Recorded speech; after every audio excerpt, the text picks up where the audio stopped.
Cartoon. আমি একটি ছড়া বলতেছি, তার নাম আতা গাছে তোতা পাখি। আতা গাছে তোতা পাখি, ডালিম গাছে মৌ, এত ডাকি তবু কথা কও না কেন বউ।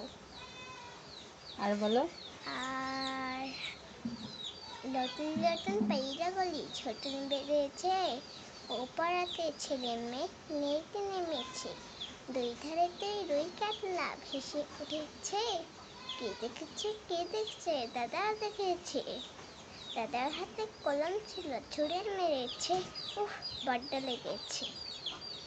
আরো বলো। আরো আম পাতা জোড়া দিলাম, মারবো চামচ চলবো খরা, ওরে বুবু সরে দাঁড়া, আসছে আমার পাগলা খোরা খেপেছে, চামচ ছেড়ে মেরেছে। আর কি। Thank you. তুমি অনেক সুন্দর আবৃত্তি করেছো, তোমাকে অনেক ধন্যবাদ।